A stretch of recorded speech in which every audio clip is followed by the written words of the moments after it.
Kembali di Dialog Jurnal Pagi, kami mengundang Anda untuk berpartisipasi melalui line telepon yang ada di layar televisi Anda. Dialog kami lanjutkan, Pak Gatot. Kalau tadi pemerintah ataupun to be exact Kemenpora cukup percaya diri dengan kualitas dari atlet-atlet sepak bola Indonesia.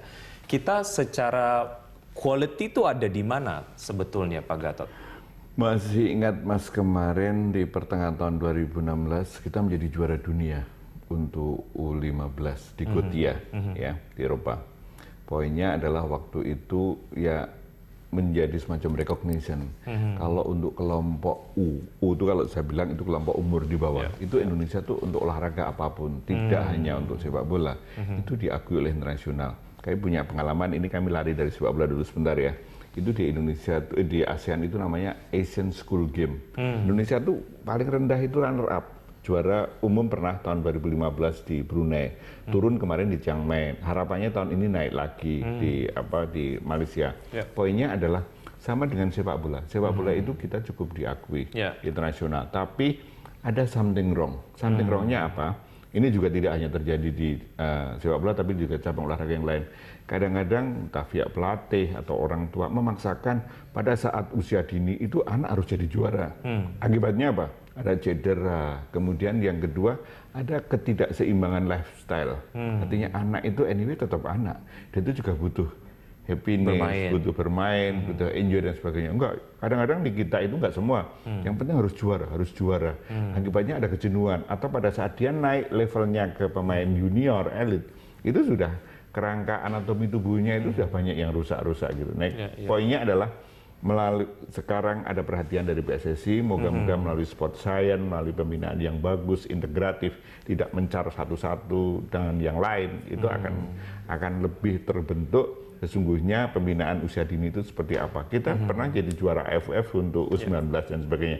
Jadi nggak usah khawatir kalau itu. Hanya yang dibutuhkan itu agar benar-benar PSSI itu konsisten lah dari kelompok U yang ada. Gitu. Jadi kemudian ketika kita percaya diri dengan kualitas dari pemain kita sendiri, walaupun memang naturalisasi ini adalah hanya sebagai opsi saja. Iya, betul. Artinya ada program-program yang nantinya akan membuat pemain-pemain kita lebih mumpuni gitu ya di persepak bola internasional. Program-programnya seperti apa? Artinya dari pola-pola pelatihan kepada bibit-bibit baru kah? Sudah sebaik apa yang dilakukan oleh PSSI sendiri ataupun melalui Kemenpora sendiri? Ya, PSSI selama ini mungkin yang terkenal kita sebutlah misalnya tempo hari U19 yang tadi saya sebut. Kemudian ada berapa level, tapi nggak begitu sekomprehensif, sesistematis seperti di negara lain. Sementara aturan yang disebut di FIFA Club Licensing Regulation yang namanya youth program itu sifatnya hukumnya wajib, bukan sunnah lagi gitu. Tetapi ternyata dari bukan semata-mata PSSI-nya, tapi klub. Tapi rupanya tidak semua klub itu punya akademi, punya basic kelompok umur yang bagus.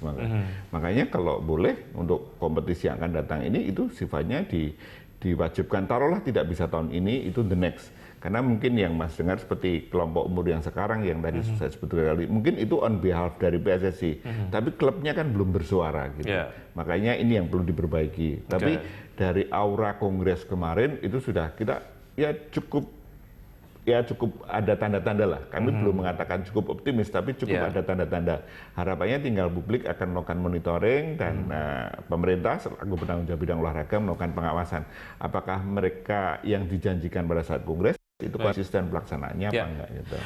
Pak Gatot, dari fasilitas ataupun pola pelatihan yang sejauh ini diberikan kepada pemain dalam negeri lah ya untuk pemain sepak bola Indonesia, seberapa baik sih? Artinya ketika memang kita menuntut kualitas yang baik, kita juga sebaiknya juga memberikan pelatihan dan juga fasilitas yang sangat baik gitu, sehingga kemudian nanti tidak harus ada naturalisasi gitu, karena fasilitasnya sudah baik, kemudian menghasilkan pemain yang baik, naturalisasi kayaknya mungkin nggak masuk dalam opsi nanti. Ini ada 3 kendala, Mas ya. Kendala pertama adalah infrastruktur. Kami baru saja merilis jumlah stadion di Indonesia. Yang representatif itu sekitar ada 30 stadion di Indonesia dengan kapasitas 25.000 ke atas. Ya, kayak Pakansari kemarin itu kelompok yang 30.000. Ya. Kemudian di bawah itu masih ada 156 stadion mulai yang ukuran kapasitas 20.000 sampai yang hanya 1.000 saja gitu. Pokoknya dan semuanya itu tidak dalam kondisi yang bagus-bagus amat. Belum lagi rebutan, tiap klub itu rebutan. Saya pernah datang di sebuah tempat di Jakarta gitu, di sana itu namanya sehari itu mereka ngantri dan orang tua sangat antusias sekali. Jadi kesimpulannya adalah keterbatasan infrastruktur. Yang kedua adalah pelatih. Pelatih itu ya lazimnya pelatih dia harus punya sertifikat sesuai yang diatur oleh FIFA. Ini terbatas sekali dan kemarin PSSI juga mengakui pada saat kongres ini pelatih harus di-upgrade dengan jumlah yang kualitas dan kuantitasnya juga harus bagus. Dan yang ketiga yang tidak kalah pentingnya adalah metodologi, sport science dan sebagainya. Itu jadi masih ada kendala, ya? jalan panjang yang harus ditempuh, tapi dan itu harus dipercepat. Gitu. Sudahkah pemerintah dan juga PSSI menyisir dan melakukan penyaringan terhadap pemain-pemain yang belum terekspos tadi sebelum melakukan naturalisasi? Kami belum dapat laporan dari PSSI ya. Harapannya itu juga dilakukan karena terus terang tadi saya katakan ini tidak prioritas, tetapi harus ada identifikasi di awal. Nah di sisi lain model kayak Indra Safri kemarin. Indra Safri itu kan kalau bahasanya Pak Jokowi kan belusukan ya dari sebuah daerah ke daerah yang lain. Akhirnya mendapatkan squad yang bagus di U19. Jadi poinnya adalah ini semua harus ikut berjalan. Makanya harapannya adalah masalah sepak bola ini tidak semata-mata PSSI tidak bisa jalan sendiri, semua harus turut terlibat, tetapi pemerintah juga tahu diri. Kami nggak mau kemudian terlibat dalam konteks nanti kalau bahasanya FIFA, oh ini intervensi loh, gitu. Oh enggak gitu. Sejauh itu tidak merupakan campur tangan, tapi bentuk kepedulian dari semua pihak, para stakeholder terhadap sepak bola. Ya, idealnya kemudian banyak sekali pemain-pemain yang prestasinya sangat baik dan terekspos, dan akhirnya mereka yang naik duluan sebelum akhirnya kita melakukan naturalisasi. Nah, gitu, Pak Gatot, kita akan menuju ke penelpon yang sudah masuk. Di line telepon ada Pak Nadirsah dari Samarinda. Selamat pagi Pak Nadirsah.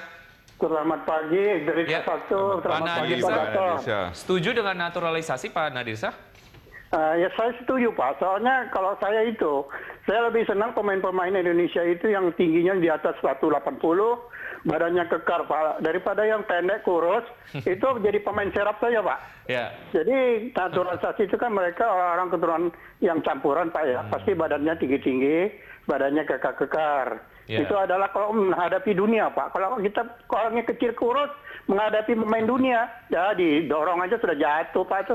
Jadi Anda sebetulnya tidak masalah naturalisasi asalkan nanti prestasinya kemudian ya dilatih lah Pak. Kalau nggak dilatih bagaimana bisa sukses Pak. Saya itu pengen tahu tuh pelatih itu harus dua Pak ya. Pelatih fisik dan pelatih teknik Pak ya. Pelatih teknik itu bagaimana cara-cara menyerang, mengatur posisi, segala macam. Kalau pelatih fisik itu dia bagaimana menendang bola, bagaimana lari, bagaimana sanggup main 2 kali 45 menit. Jangan baru 30 menit sudah uyuh, sudah capek kata orang itu. Jadi itu pemain-pemain yang nggak bisa dianggap hebat gitu itu ya. Pak Nadirsah, berarti Anda nggak pede dong dengan pemain kita?